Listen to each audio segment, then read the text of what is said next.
бүгдээрээ сайхан хоолсон уу? Жохон нойр хүрэх байх тийм ээ. Гэхдээ анхааралтай сайн сонсоорой. Өглөө бол даарж ирсэн байх тийм ээ. Одоо гоё дулаахан болсон уу? За. Одоо цаагтах үгээ. Сайн анхааралтай сонсоорой. За. Та бүхэн их сайн үг сонсож байна. Тэгэхдээ нэг ганц хоёр хүүхэд зүүрмэглээд эсвэл өөр зүйл хийгээд байгаа. Тийм учраас тэр хүүхдэд сайн анхаараарай заа юу. За. Хамтдаа залбираад өнөөдрийн хоёр дахь үгээ эхэлцгээе. Хайрваа нэгүслэр дүрэн Бурхан танд баярлалаа. Өнөөдөр Бурхан таны үгийг бид нар энэ газар цуглаад хамтдаа сурч байгаа билээ. Өнөөдрийн хоёр дахь үгээр дамжуулаад Бурхантай амьд оршдог гэдгээ илүү баттай мэдүүлж өгнө хэмээн гуйж байна. Хүүхдүүд маань сэтгэлээ нээгээд анхааралтайгаар үгийг сайн сонсоход тусалж өгнө. Үгийн дундуур бас өмөлөх, өөр зүйл хийх хүүхэд гарахгүй байхад та туслаарай. Өнөөдрийн эхлэлээс дуусах цагийг танд даатгаад биднийг хайрладаг эзэн Есүсийн нэрээр залбирлаа. Амен. За бид нар эхний цагт Израилийн ард түмэн Египтээс гарч байгаа үйл явдлыг хамтдаа сурцгаасан тийм ээ. Энэ түүхээр дамжуулаад Бурхан амьд оршдог гэдгээ Израильчуудад ч тэр мөн Израилийн түүхийг сурж байгаа бид бүхэнд ч гэсэн яаж байгаа вэ? Мэдүүлж өгч байгаа тийм ээ. За Израильчууд Улаан тэнгисийг гатлаад за Египтээс бүрэн чөлөөлөгдөөд эрх чөлөөтэй болдог байна. За Египтээс гараад эрх чөлөөтэй болсны дараа Улаан тэнгисийг гатлсны дараа Бурхан Израилийн ард түмэнтэй гэрээ байгуулдаг. За тэр агуулга Дэд хууль номон дээр бичигдсэн байдаг байгаа. За мэдээж маш олон үг бичигдсэн. Тэгэхдээ хураангуулад харах юм бол Израильчууд хэрвээ Бурханд дуулууртай байх юм бол өрөөгдөх болно. Харин дуулуургүй байвал хараагдах болно гэсэн ийм гэрээг байгуулцгаадаг байгаа. За хэрвээ Израильчууд Бурханы үгийг сонсоод түүний дагуу дуулууртай амьдрах юм бол Бурхан тэдэнд туслаад яг л Улаан тэнгисийг хуваагаад гаргасан шиг тийм ээ. Египт дээр 10 гамшиг буулгаад тэднийг аварсан шиг Бурхан ингэж тэдэнтэй яах нь хамт байх болно гэж байна. Гэтэл Израильчууд Бурханыг сонсохгүй, Бурханы үгийг дагахгүй. За тэгээд Бурхан биш өөр зүйлсийг шүтэж мөргөөд тэгээд амьдраад ах юм бол Бурхан тэдэн дээр шийтгэлийг буулгах болно. Бурхан тэдэнтэй хамт байж туслахгүй гэж хэлдэг байна.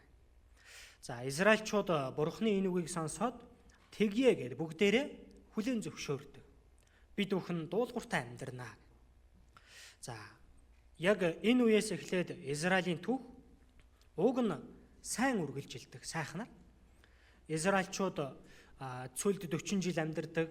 Дараа нь Канаан нутаг руу ороод шүүгчдийн цаг үетэй тулгардаг. Тэр үед ч гэсэн Бурхан дуулууртай хичээнгүйсэн амьдарж байсан үеуд байдаг. Тэгээд Израильд дараагийн түүх буюу хаадын түүх эхэлж байгаа. Саул гэдэг хаан гарч ирсэн, Давид гэдэг хаан гарч ирсэн, Соломон гэдэг хаан гарч ирсэн. Эдгээр хаадын үе хүртэл Израильчууд дуулууртайгаар амьдарч байсан. Бурханы үгийг сайн сонсдог, сонсонгуудаа тэр даруй буруу зүйлээсээ эргэдэг. Ингэж хичээнгүй амьдарч байсан баг. За гэтэл энэ Соломон хааны дараагаас Израильчууд Бурханд дуулуургүй байх замыг сонгоцгоодог. Соломоны дараа Бурханд дуулуургүй байсан Израиль улс хоёр хуваагддаг. Өмнөд Юда гээд Соломоны үр удам захирдаг улс болдог.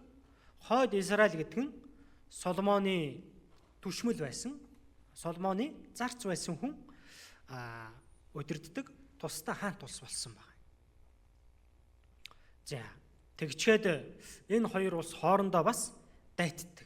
Уг нь нэг улс тийм биз дээ. Тэгэхдээ дуулуургүй байснаас болоод хуваагдж байгаа.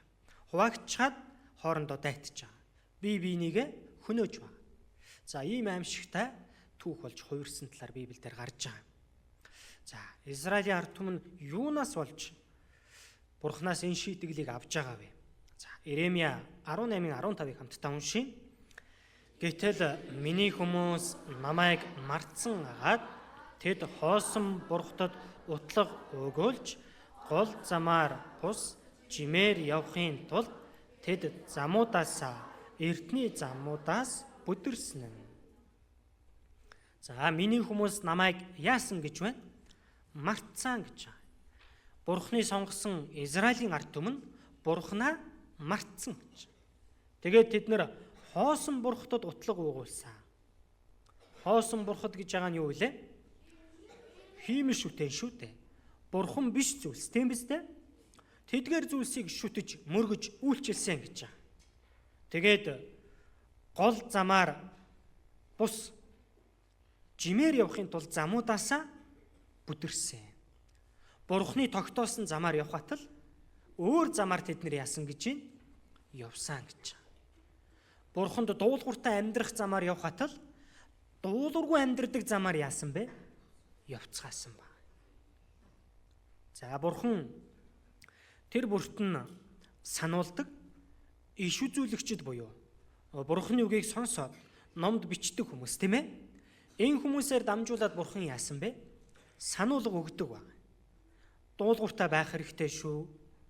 Бурханд дуулуургүй байх юм бол энэ шийтгэл бууж ирнэ гэж Бурханы бүх үгийг тэдэнд хэлж өгдөг ба. За гэтэл тухайн үеийн Израильчууд Бурханы үгийг сонсоод гимшээд эргэдэг болов эсвэл зөрүүд зан гаргаад, бардам зан гаргаад Бурханы өдөөс тэрсэлдэг болов? Тий. Зөрүүд зан гаргадаг. Бурханыг үл тоодог. Бурханы үгийг зааж байгаа иш үзүүлэгч нарыг үл тоомсорлож, гадуурхаж, хавчиж, доромжилж. За ингэж амьдрцгаасан. Тэгэхээр Израилийн ард түмний энэ амьдрал Бурханы өмнө зөв байна уу, буруу байна уу? Маш буруу байгаа, тийм ээ? Тий. Тийм л учраас тэд нар шүүлтийг авч, шийтгэлийг авч. За тэгвэл бид бүхэн ч гэсэн Бурханы үгийг сонсож байгаа, тийм ээ? Библиэр дамжуулаад Бурхан гэж хэн бэ? Бид нар Бурханы өмнө ямар байр байдалтай амьдрах вэ? Түүнийг сурж байгаа шүү дээ, тийм ээ? Тийм учраас манай хүүхдүүд ч гэсэн энэ Израилийн ард түмэнтэй адилхан за ийм зөрүүд бардан байж болохгүй гэж байгаа. Бурханы үгийг сонссон бол тэр даруй яах хэрэгтэй? Хүлээж авах хэрэгтэй, тийм ээ? Тэгээд дуулууртай хандах хэрэгтэй гэсэн. Бурхан итгэхээрэй гэсэн бол итгэхэд л болно, тийм биз дээ? Тий. Гэтэл зарим хүүхдүүд нь зөрүүдлээд би итгэхгүй, Библи худлаа, Бурхан гэж байхгүй гээд байх юм бол хэн хохирох вэ? Тий, тэр зөрүүд зан гаргаж байгаа хүүхэд өөрөө л хохирно, тийм ээ? Тийм учраас цайлган сэтгэлээр, тийм ээ? Яг л хүүхдийнхээ сэтгэлээр энэ үгэнд дуулууртай ханддаг хүмүүс болох хэрэгтэй гэсэн үг байна. Израильчууд Бурхан руу эргээгүй учраас за хойд Израиль гэдэг улс манай эртний өмнөх 722 онд Ассирийн эзэн түрнээр сүрчдэг ба. Ассирчууд дайрж ирээд хойд Израилийг сүрүүлчихдэг. Израиль хоёр улс болж хуваагдсан, тийм ээ? Нэг улс нь яасан? Ингээд сүрчиж байна. Тэгээд одоо үлдсэн улс нь юу вэ? Өмнөд Юуда, тийм ээ? Өмнөд Юудагийн ард түмэн Бурхан руу эргэхгүй явсаар агаад сүрж байгаа хойд Израилийг харсан хэрнээ Бурхан руу эргэх атал эргədэггүй. Бас л нөгөө хойд Израильчуудтай адилхан амьдарцгаадаг. Бас л хиймэл шүтэн шүтээд Бурханы үгийг үл тоогоол гим нүгэл үлдээл. Тийм учраас 100 гаруй жилийн дараа Вавилон гэдэг улсаар дамжуулан өмнөд Юуда яасан бэ? Сүрдэг ба. Ингээд Израиль гэдэг улс байхгүй болж байгаа. Өөр эзэнт гүрнүүдийн боолчлолд дарлалд яасан бэ? Амьдардаг улс болж хувирсан баг. Вавилоны дараа Перс гэдэг улс гарч ирсэн. Энэ үед ч Израильчууд энэ Персийн дарлалд яасан бэ? Амьдарцгаад. Түүний дараа Грек гэдэг улс гарч ирсэн. Грекийн дарлалч гэсэн тэд нар амьдарцгаад. За Грекийн дараа Ром гэдэг улс гарч ирсэн. Ромын үед ч гэсэн Израильчууд мөн л дуулуургүй амьдраад байгаа. Тийм учраас бас л улс байхгүй. Өөр улсын мэдлэлд иргэшээлд амьдарцгаасан. За гэтэл энэ Ромын дарлалд байх үедэн Израильд нэг чухал үйл явдал болсон. Тэр нь Есүс Христ мэндэлсэн баг. За бид нар эхний өдөр Есүсийг мэндэлсэн цагаас эхлээд хүн төрлөختөн он тооллыг шинээр эхэлсэн гэж сурсан тийм ээ. Тэгж явсаар байгаад 2025 он болсон. Тэгэхээр Есүс хэдэн жилийн өмнө мэндэлсэн байна? 2025 жилийн өмнө. Тийм багаз? Тэгэхээр тэр үед юу? Ром гэдэг улс энэ дэлхийг захирж байсан. Израиль улс Ромын дарлалд байсан баг. Тэр үед Израильд Есүс мэндэлсэн. За энэ Есүс хэн бэ гэхлээр Бурхан хүний биетэйгээр энэ газар дээр ирсэн нэгэн байхгүй юу? Бурхан иш үзүүлэгчтэй илгээгээд Израильчуудад үгээ хэлсэн чинь хүлээж авсан билүү аваагүй юу? Өрөөсөө аваагүй. Тийм учраас Бурхан өөрөө хүн болоод яасан бэ? Ирсэн баг. Тэгээд Есүс Бурханы хүч чадлаар маш олон гайхамшигыг Израильчуудад харуулдаг. За энэ өвчтөе хүмүүсийг эдгэж байгаа, хэвтэрд байдаг хүмүүсийг босгодог, мөн бүр үхээд дөрөв хончгсон байсан Лазарыг яадгүй дахин амьлуулдаг. Ийм гайхамшигыг үлдэж чадах нэгэн хэн билээ? Бурханаас өөр байхгүй тийм биз дээ? Есүс үүнийг үйлцэн гэдэг чинь Есүс хэн байсан гэсэн үг үү? Яг үүндээ Бурхан байсан байхгүй юу? За Израилийн ард түмэн Есүсийн үлдэж байгаа гайхамшгуудыг хараад итгэдэг. Оо Бурхан байна, Бурханы хүү байна гэж бүгдээрээ баярлал хүлээж авцгаадаг. Харин Есүс тэдний гим нүглийг нь зэмлэх үед яадгүй? Есүсийг эсэргүүцдэг. Та нар хоёр нүртэй байна. Гим нүгэл хийгээд байна. Бурхан руу эргэх хэрэгтэй, гимших хэрэгтэй гэд үг сургаалаа заах үед хүмүүс яаж байна? Хүлээж авдаггүй байна. Эсэргүүцдэг. Есүсийг хавчдаг, гадуурхдаг, доромжилдог. Есүсийг нутгаасаа хөөж явуулдаг. Ийм үйл явдал гардаг байна. За, тийм учраас тухайн үеийн хүмүүс Есүсийг хүлээн зөвшөөрсөн байна уу? Зөвшөөрөөгүй байна уу? Зөвшөөрөөгүй. Есүс өвчнийг эдгээгээл өлсөж байгаа хүмүүсийг хооллох үед нь дуртайгаа хүлээж авдаг. Гэтэл Есүс гим нүглийг нь илчлээд зэмлэх үед яаж вэ? Ерөөсөө гимшихгүй байна. За, Библиэлд ийм ишлэл гардаг. Иохан 1:10-11 ишлэлийг хамт уншъя. Тэрээр ертөнцид байсан ба ертөнц нь түүгээр буй болсон атлаа ертөнц түүнийг эс танив. Тэр өөрийнхэндөө ирсэн боловч өөрийнх нь түүнийг эс хүлээн авчээ. Есүс бол ертөнцийг бүтээсэн Бурхан гэж. Гэтэл ертөнц түүнийг эс танив. Есүсийг Бурхан бишээ зүгээр л хүн байна гэж бодсон гэж. Тэгэхээр бид бүхэн ч гэсэн тэгж бодох боломжтой. Есүс хэн гэлээ? Бурхан гэсэн шүү дээ, тийм ээ? Гэтэл тухайн үеийн хүмүүс Есүсийг Бурхан гэж таниагүй гэж. Зүгээр л хүн байна гэж бодсон. Өөрийнхэндөө ирсэн боловч өөрийнх нь түүнийг эс хүлээн авчээ. Өөрийн сонгосон, өөрийнх нь ард түмэн болох Израильчуудын дунд ирсэн чинь тэд нар яасан гэж юм? Хүлээж аваагүй. Есүсийг эсэргүүцэж байгаа. Хөөж байгаа.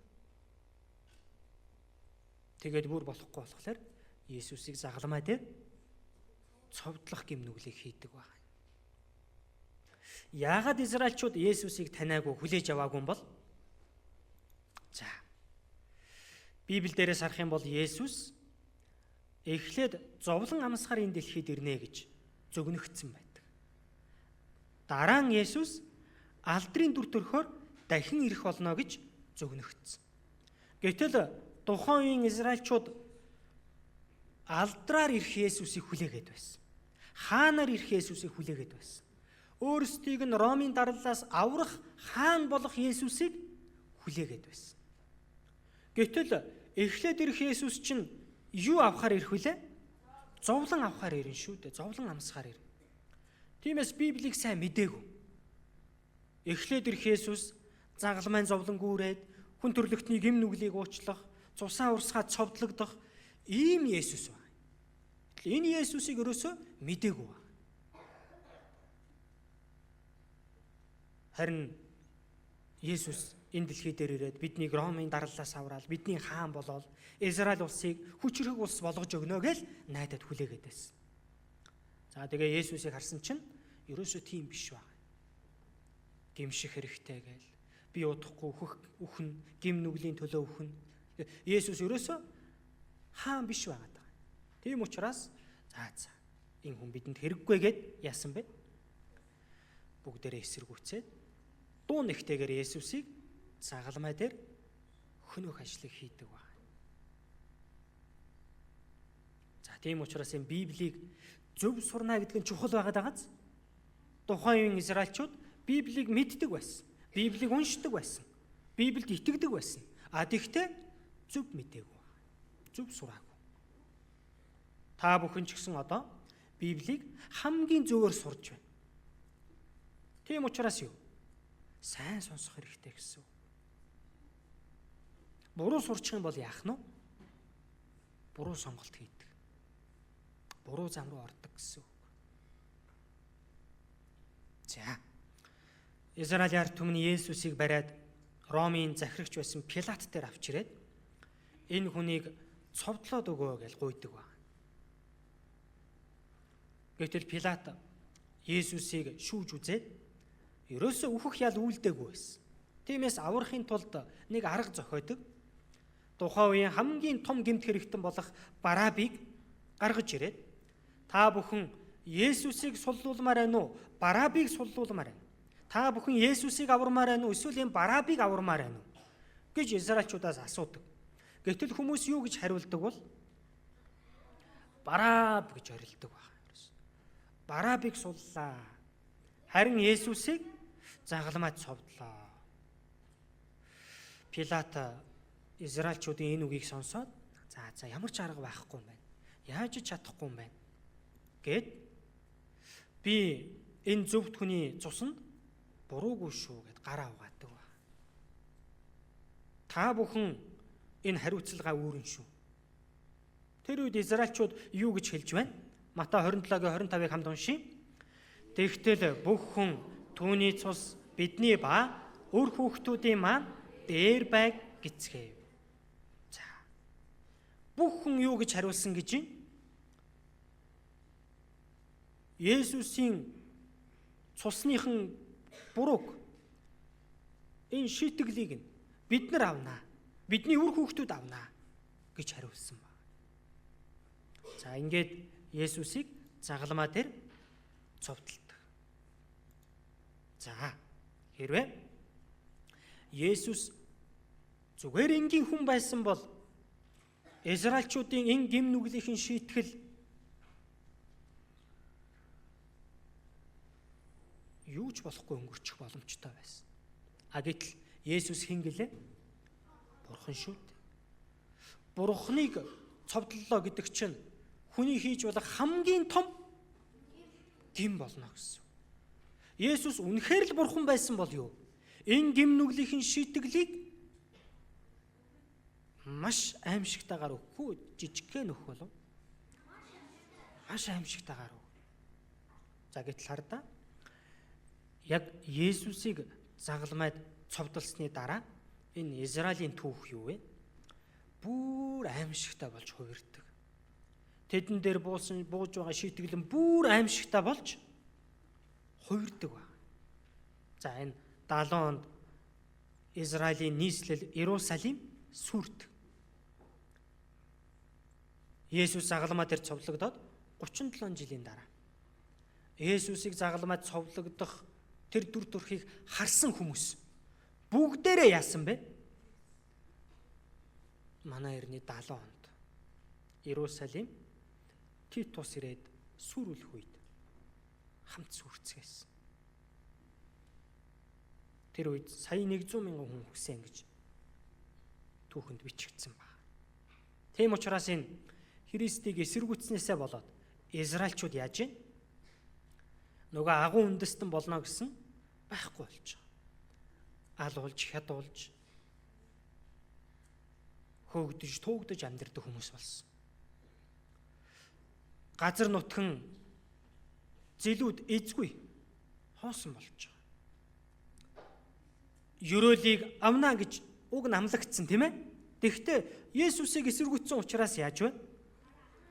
Хараалыг авдаг хүмүүс болж байгаа. Явсан газар болгоно л хараагддаг. За.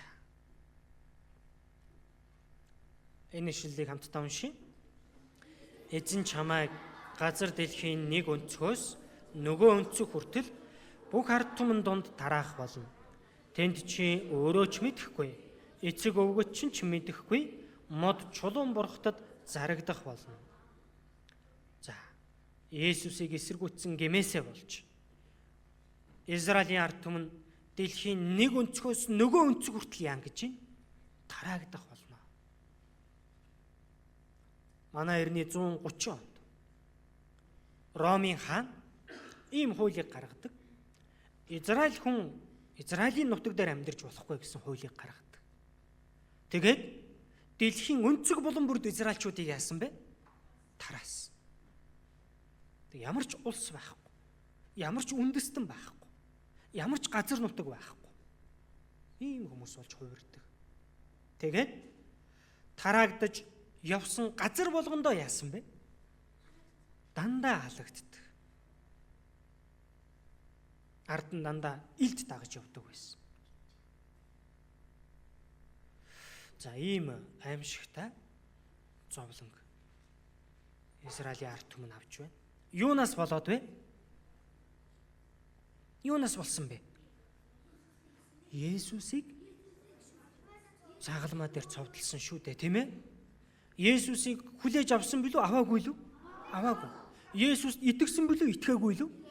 Итгээгүй шүү дээ. Зүгээр л хүн байхаа л гэж бодцсон, тийм ээ? Гэтэл Есүс хэн байлаа? Бурхан байсан шүү дээ. Энэ гим нүглийнхэн шийтгэл маш аимшигтай бууж ирж байгаа. За, тийм учраас бид бүхэн ч гэсэн Есүст итгэх үү, итгэхгүй юу? Есүсийг хүлээж авах уу, авахгүй юу? Энэ бидний юу? Хувь тавилантай ч гэсэн холбоотой байна. Тиймээс манай хүүхдүүд итгэх хэрэгтэй, ойлгосон биз? Тийм. Хүлээж авах хэрэгтэй. Дуулууртай байх хэрэгтэй гэсэн.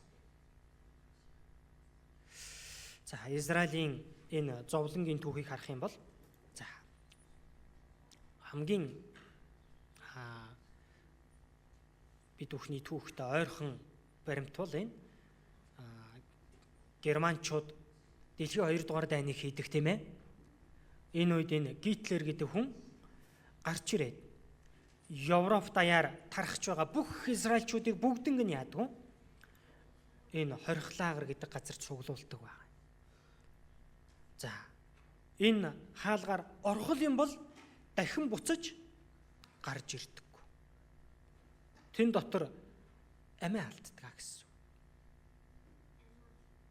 За, тухайн үед энэ жаахан хүүхдүүд хүртэл ийшээ явдаг байсан.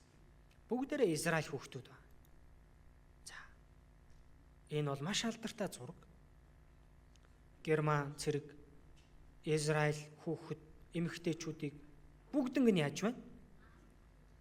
Тэ цуглуулад энэ хорхлагарт авчирж байгаа. За, энэ донд энэ хүүхдүүд хүртэл байгаад байгааз. Тэ ямар нэгэн дайн Ямар нэгэн аимшигтай зүйл болох үед хүүхдүүдийг уг нь өрөвддөг шүү дээ, тийм биз дээ? Тэгээд өршөөлийг үзүүлдэг шүү дээ. Гэвтэл энэ үед энэ Израиль хүүхдүүд хорих лагер руу бүгдээрээ хурч ирж байгаа. Богоон дээр ачаал, ачааны машин дээр ачаал.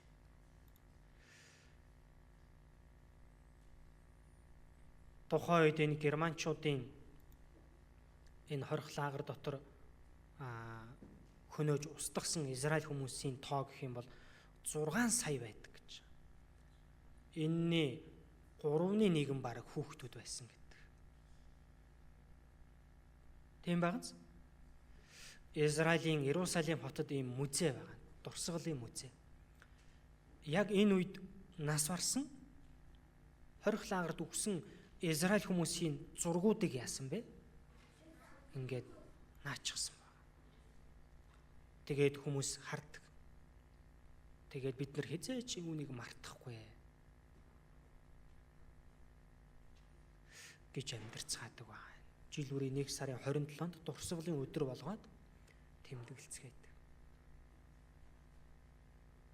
За тэр үед яг тэр үеийн үйл явдлыг бичсэн энэ хүүхэд байдаг Анна Франк сонсч ирсэн үү? За дунд ангид орох юм бол энэ хүүхдийн номыг бас тэмдэглэлийг унших хэрэгтэй гэж зөвлөдөг байна. Та бүхэн унших хэрэгтэй заа юу? Тухайн үеийн тэр аимшигтай дүр зургийг тэр еврейчүүд, израильчуудыг хавчиж, хөнөөж, устгаж байгаа тэр бүх зүйлийг энэ охин яасан бэ? Хараад бичсэн байна. Өдрийн тэмдэглэл дээр. Мөн энэ хорих лаграас амьд үлдсэн Ели Визел гэдэг хүний бичсэн ном бас байдаг. Шүнэг. Монгол хэл дээр бас орчуулагдсан. Энэ номыг уншаад үзэх юм бол бас хорих лагарт болсон бүх зүйлсийг яасан бэ? Бичсэн байдаг. Яаж хүмүүс үхэж байсан?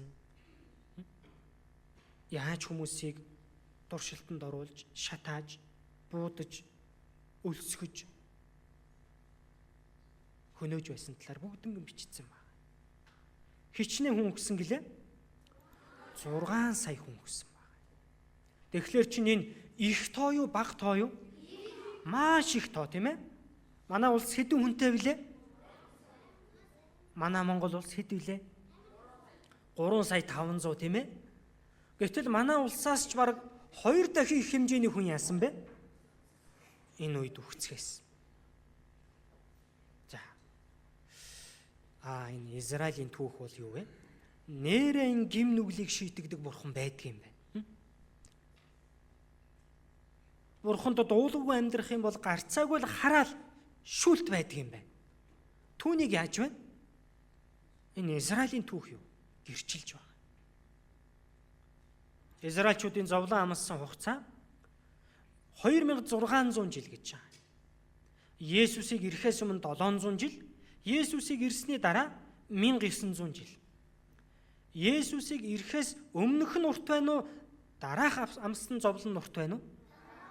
Дараа амссан зовлон бүр урт байна. Тэгээ бүр аимшигтай байна. Яагаад вэ? Есүс энгийн нэгэн хүн байгаагүй байхгүй юу? Бурхан байсан. Тэгэхээр дуулууртай байх юм бол ерөөлийг, дуулуургүй байх юм бол юуг авч байна? Хараалыг авч. Израилийн түүх юу вэ? Үүнийг гэрчилж өгдөг. Тэгэхээр бид бүхэн ч гэсэн дуулууртай амьдрах нь, Бурханы үгийг сонсоод амьдрах нь сайн байна уу? Эсвэл сонсохгүйгээр үл тоогоод амьдрах нь сайн болов? Сонсох нь сайн. Есүс Христэд итгэх нь дээр байх нь уу? Итгэхгүй амьдрах нь сайн байна уу? Итгэх нь илүү дээр гэсэн. Энэ түүхээр дамжуулаад бид нарыг үүнийг сурах хэрэгтэй байна. За тийм учраас одоо яг үүнээс хойш заагдах үгийг бүр сайн сонсох хэрэгтэй. Тэ. Тэгээ маргааш бүр чухал үгийг хэлж өгнө.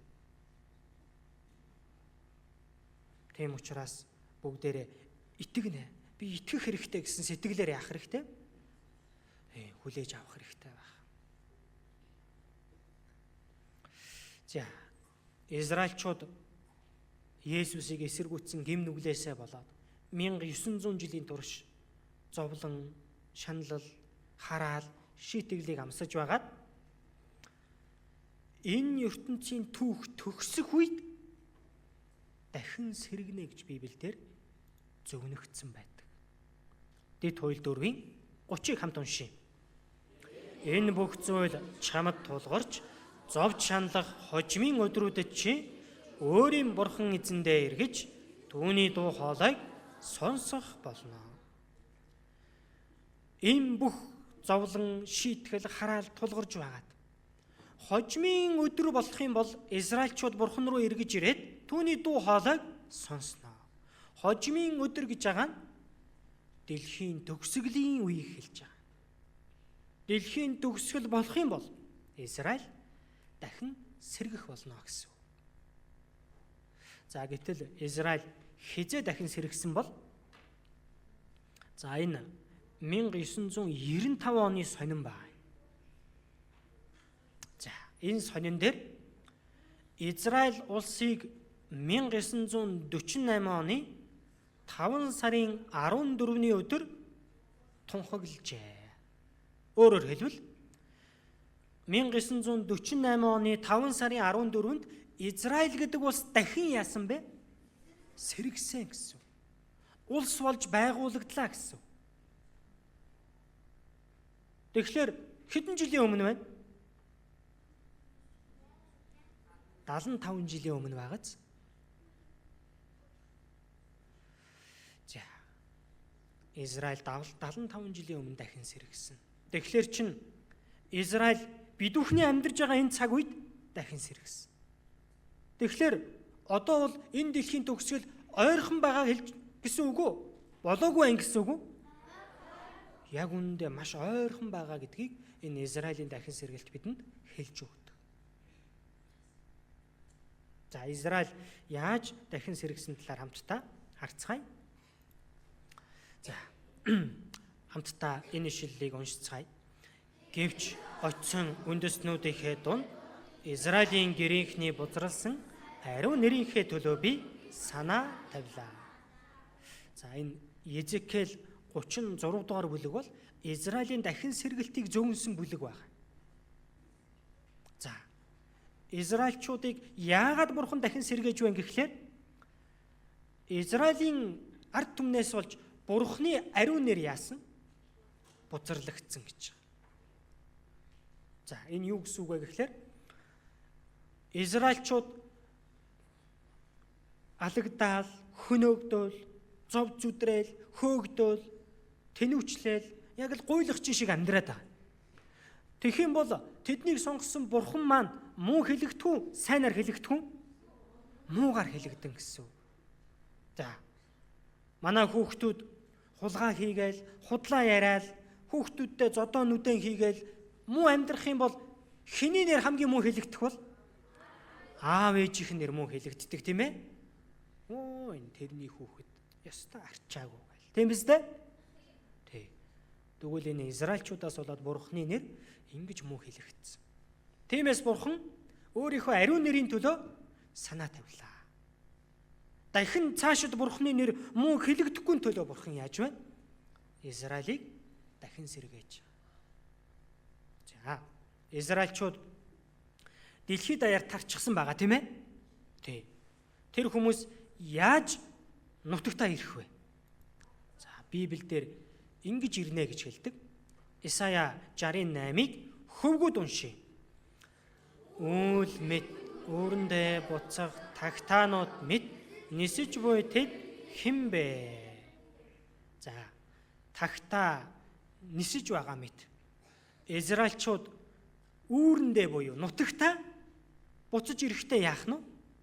Нисэж ирнэ гэсэн. За энэ юу гэсэн үг юм бол Израильчуудын хүн болгоны нуруунд нь далавч ургаал нисээд ирнэ гэсэн үг болов? За тийм үг биш тийм ээ. Нисэж байгаа тагтаа юутай адилхан бэ? Онгоцтой адилхан.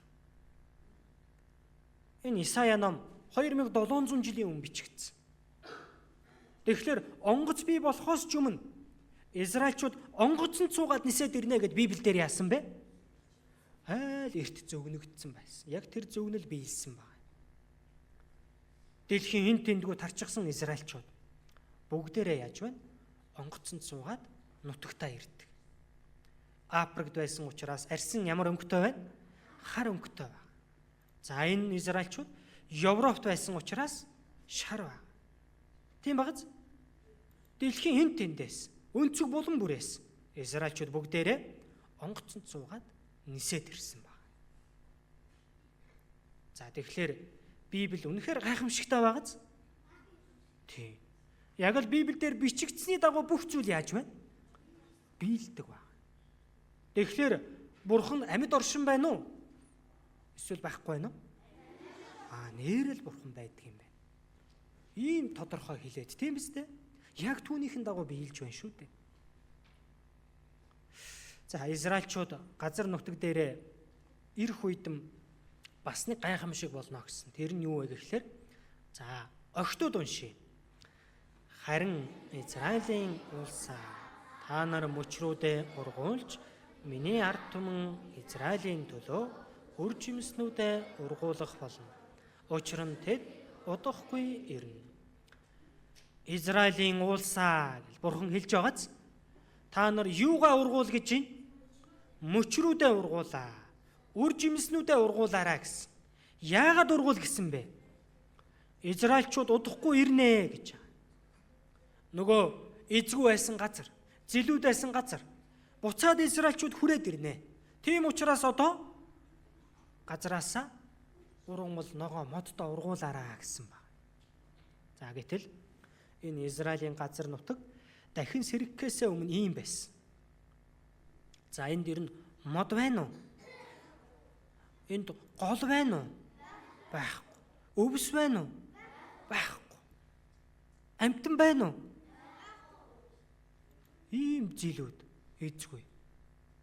Үржил шин байхгүй. Хүн амьдрахад юу? Боломжгүй. Ийм газар. За, гэтэл Бурхан юу гэлээ? Израилийн улсаа мөчрүүдээ ургуул гэсэн шүү дээ. Израильчууд энэ нутаг дээрээ хүрээл ирсэн чинь эдний газраас мод ургаж. Нөгөө нүцгэн толгод уулс юугаар дүүрж байна? Модоор дүүрж. Нөгөө тал хөндийнүүд бүгдээрээ цэцэг, өвс, ногоонуудаар дүүрж. За. Израиль гэдэг улс бол энэ ойрхон орноддоо байгаа улс орнууд дундаас хамгийн үржил шинтэй газартай нутаг болж байгаа. За энэ сансраас авсан зураг байна. Ногоон газартай энэ улс бол Израиль. Гэтэл хажууд нь байгаа энэ элсэн цөл бол Египт гэдэг улс байна. Яг Израилийн тал нь ногоон өнгөтэй болчихсон. Египтийнх нь ямар вэ?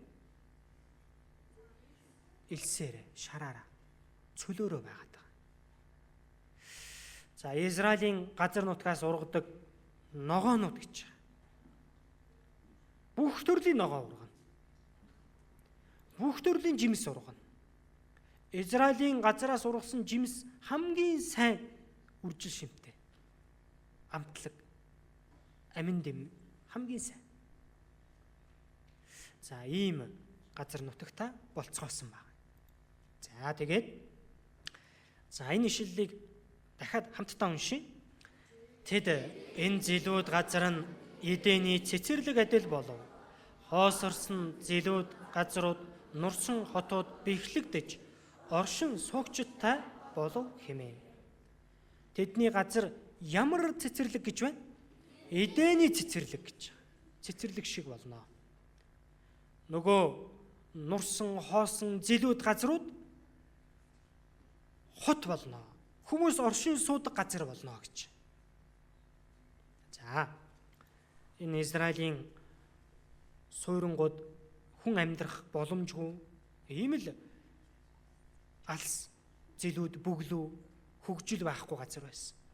Гэтэл Израилийн ард түмэн нутаг дээрээ эргээд ирсэн чинь том хотууд яасан бэ? Байгуулагдсан. ийм хөгжилгүй ийм дорой бүрэ байсан газар маш сайхан хот болчихсон ба. За хүн бараг амьдрдаггүй цөөхөн хэдэн хүнтэй байсан энэ тосхон одоо юу вэ? Маш олон хүн амьдрдаг сайхан хот болцсон ба. За гоёагаз. Тийм. Тэгэхээр Библиэлд бичигдсэн зөвнөл биелэгдэж гин үү? Биелэгдэж байгаа. Яг бид бүхний амьдарч байгаа цаг үед яаж вэ? Биелэгдэж байна шүү дээ. Тэгэхээр Бурхан одоо ч гэсэн амьд гэсэн байгаа. За. Исая 60:22-ыг за хөвгүүд уншия. Хамгийн өчөөхнөм мянга болж, хамгийн дорой нь хүчирхэг үндэстэн болно. Эзэн би цагтан яаравчлуулах болно. Израиль үндэстэн хүчирхэг үндэстэн болно гэсэн. Израиль дахин сэргснээсээ хойш хэд хэдэн дайн хийдэг. Тэр дайн болгондоо яадгүй ялдаг. Дайн болгондоо ялаад газар нутгаа илүү өргөжүүлдэг гэсэн үг. Анх Израиль жаахан газар л юу вэ? Оногдоо тэр газраа л тусгаар тогтнолоо зарласан. Гэтэл цаг хугацаа өнгөрөх тусам дайн хийх болгондоо ялсаар байгаад газар нутгаа томруулсаар байгаад одоо бүр өөрсдийн бүх газараа тэр чигтэн бараг олоод авчихсан байна. За та бүхэн сонссон бол Израиль Хамасын дайн гэж болсон тийм ээ. Өнгөрсөн жил Хамас гээд Палестины террорист бүлэглэл энэ Израиль руу дайрдаг тийм ээ. Энэ дайныг дандаа өөр улс орнууд нь үддэг. Тэгэл Израильчууд дайтан гутал яадгүй ялчдаг. Энэ дайнд ч гэсэн Израиль ялдаг. Тэгээ Газийн зурвсыг буцаагаад яасан бэ? Израиль өөрийн мэдэлтэд авчихсан. За дээрэс нь энэ Израиль хүмүүс хэр хүчрхэг хүмүүс болсон бэ гэхлээр за бид нар эхний өдөр Нобелийн шагналын талаар сурсан тийм ээ. Энэ дэлхийн хамгийн суут, хамгийн мундаг, хамгийн чадварлаг тийм л хүмүүст өгдөг шагнал шүү дээ. Гэтэл Нобелийн шагнал хүртсэн хүмүүсийн дунджаар 30% дандаа Израиль хүмүүс байдаг гэж. Тэгэхээр энэ израильчууд ямар байна? Мундаг байгаа шүү дээ. За энэ дэлхийн кино хийдэг том компаниуд бүгдээрээ л хэний мэдлэлт байдгүй? Израильчуудын мэдлэл их гэж байгаа. Израиль хүмүүс байгуулсан одоо ч гэсэн удирдах байгаа. За дэлхий дээр байдаг энэ олон компаниуд байна. За та бүхэн харж исэн компани байна уу? YouTube байна тийм, Facebook байна. За өөр Google байна, яг зөв. За энэ харилцаа холбооны энэ медиа салбар бүгдээрээ хэний мэдлэлтэй байдаг вэ? Израильчуудын мэдлэлтэй гэж байна. Энэ дэлхийн бүх зүйлийг захирддаг гэж ойлгож байна. Тийм учраас энэ дэлхийн баян хүмүүсийн дийлэнх нь ямар хүмүүс байдгүй? Израильчууд гэж байна. Энэ дэлхий дээр байдаг долларын тэрбумтнуудын 40% дандаа Израиль хүмүүс. Амар агаз тийм баян чинэл, тийм их хөрөнгө мөнгөтэй, тийм их хүчрхэг. Тэгээд Израилийг ямар ч улс өдөж дайн хийсэн ялагддаг. Израиль тийм хүчтэй гэсэн. Ийм улс болчихсон амьдарч байна. За Израилийн дахин сэргээлтийн талаар нэг бичлэг үзье.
одоо бол ийм хөгжилтэй сайхан амьдрдаг улс болсон байх нэ. За тэгэхээр Библи үнэн байна уу?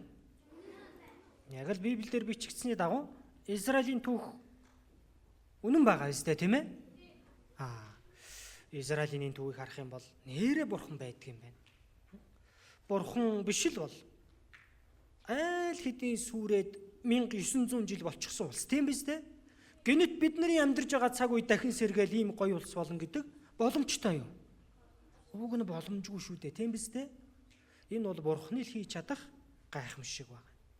Тийм учраас энэ эрдэмтэд судлаачид Израилийн энэ дахин сэргэлт энэ хүчрхэг байдлыг харж чад энэ бол үхээд 1900 жил болсон хүн дахин амилснаас ч том гайхамшиг гэж.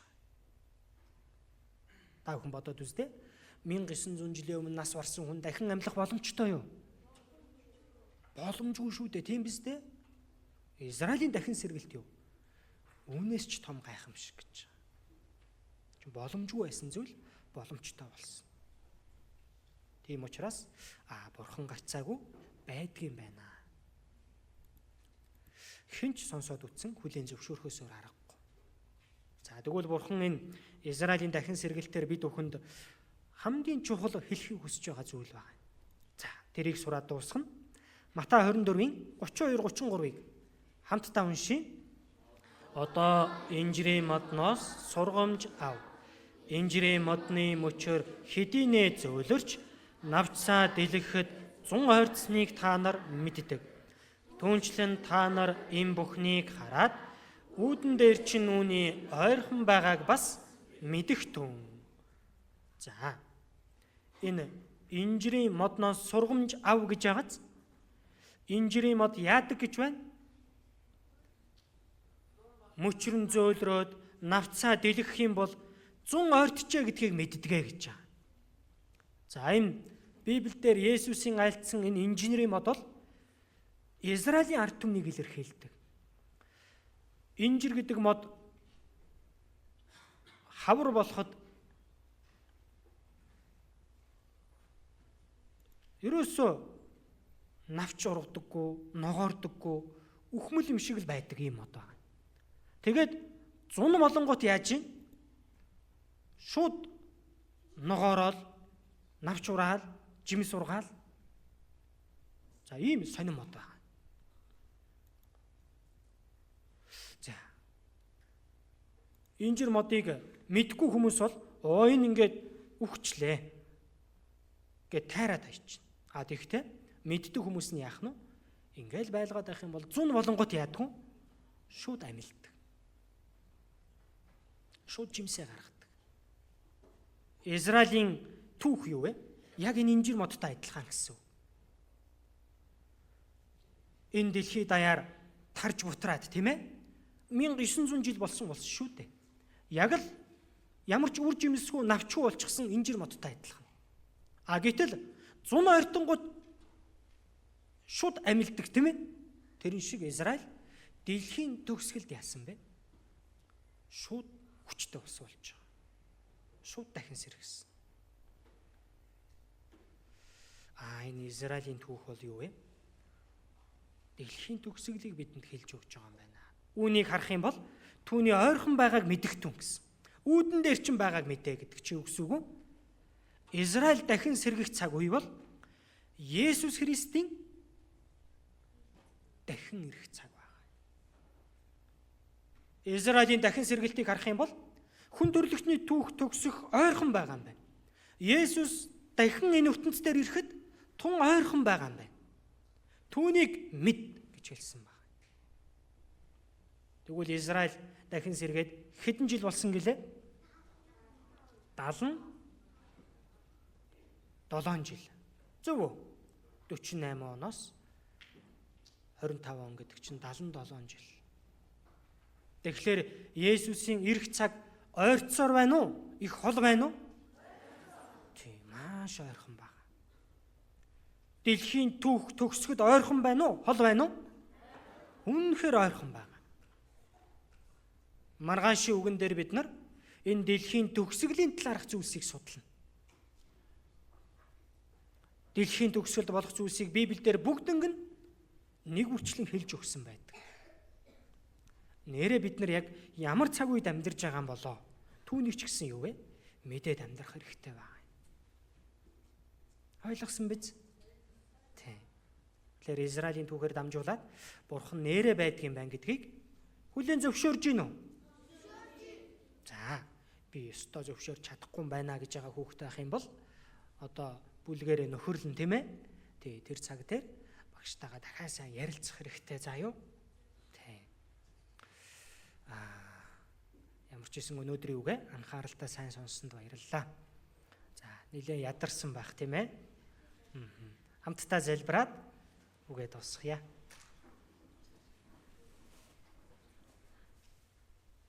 Бурхан танд баярлалаа. Энэ үгийг сонсох цаг хугацаа боломжийг бидэнд зөвшөөрсөнд баярлалаа. Өнөөдөр өнгөрсөн үеийн түүх болон бид бүхний амьдарж байгаа энэ цаг үед болж байгаа түүхүүдийг хамтдаа сурцгаасан билээ. Энэ бүхнээр дамжуулаад Библи үнэн Бурхан таныг амьд оршдог гэдгийг энд сууж байгаа хүүхэд нэг бүр зүрх сэтгэл дотроо хүлээн зөвшөөрч итгэхэд туслаарай. Маргааш ч гэсэн чухал үг заагдах билээ. Түүгээр дамжуулаад хүүхдүүд маань Бурхан таны өгөхийг хүсэж байгаа мөнхийн баяр хөөргийг, мөнхийн авралыг олж авахд тусалж өгнө. Үлдсэн байгаа нөхөрлийн цагийг ч гэсэн танд даатгая. Хамт байж тусалж удирдно. Биднийг хайрладаг эзэн Есүсийн нэрээр залбирлаа. Амен. За үгээс